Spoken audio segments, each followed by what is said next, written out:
కోటి మహిళా విశ్వవిద్యాలయానికి చాకలి ఐలమ్మ పేరు పెడతామని ముఖ్యమంత్రి రేవంత్ రెడ్డి ప్రకటించడం పట్ల హర్షం వ్యక్తం చేస్తూ సిద్దిపేట జిల్లా హుస్నాబాద్లో ముఖ్యమంత్రి మంత్రుల చిత్రపటానికి రజక కులస్తులు పాలాభిషేకం చేశారు. మిఠాయిలు పంపిణీ చేసి సంతోషం వ్యక్తం చేశారు. తెలంగాణ సాయుధ పోరాటంలో కీలక పాత్ర పోషించిన చిట్యాల ఐలమ్మ అలియాస్ చాకలి ఐలమ్మకు రాష్ట్ర ప్రభుత్వం తరపున తగిన గుర్తింపు ఇవ్వడం పట్ల ముఖ్యమంత్రి రేవంత్ రెడ్డికి మంత్రులకు రజక కులస్తులు ధన్యవాదాలు తెలిపారు. రాష్ట్ర వ్యాప్తంగా ఉన్న 11 లక్షల మంది రజక కులస్తుల ఆత్మగౌరవాన్ని పెంపొందించే విధంగా ముఖ్యమంత్రి నిర్ణయం తీసుకున్నారన్నారు. తెలంగాణ వచ్చిన 10 ఏళ్ల కాలంలో గత ప్రభుత్వం తమను గుర్తించలేదని, ఇప్పుడు కాంగ్రెస్ ప్రభుత్వం ప్రజా పాలనలో తమకు తగిన గుర్తింపునిచ్చిందన్నారు.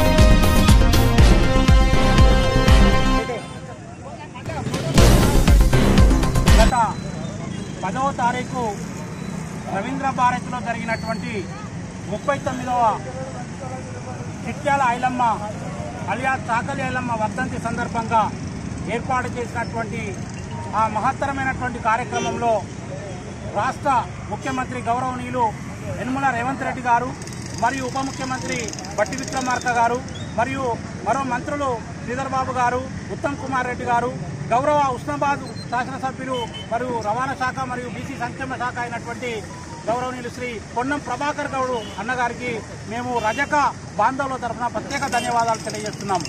తెలంగాణ ఉద్యమంలో ప్రపంచ చరిత్రలో అత్యున్నతమైనటువంటి యొక్క ఉద్యమంగా పేరుగాంచినటువంటి తెలంగాణ సాయుధ పోరాటంలో కీలక పాత్ర పోషించినటువంటి చిట్యాల ఐలమ్మ అలియాస్ చాకలి ఐలమ్మ యొక్క వీరత్వాన్ని మనము పాఠ్య పుస్తకాల్లో చెప్పుకున్నాము తప్ప ఎవరో చెప్తే విన్నాం తప్ప వాళ్ళ గుర్తింపు లేదు.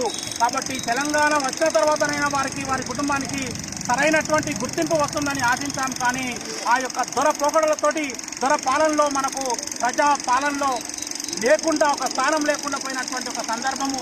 అది ప్రజాపాలన కాదు, దొరపాలన అని 10 సంవత్సరాలు మనం బాధపడుతున్నటువంటి సందర్భంలో రానే వచ్చింది తెలంగాణలో కాంగ్రెస్ ప్రభుత్వము.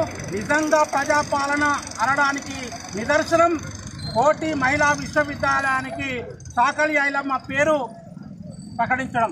కాబట్టి ఈ యొక్క తెలంగాణ 11 లక్షల యావత్తు రజక జాతి తరఫున మనము వారికి రేవంత్ రెడ్డి గారికి మరియు మంత్రులకు ధన్యవాదాలు తెలియజేస్తున్నాము.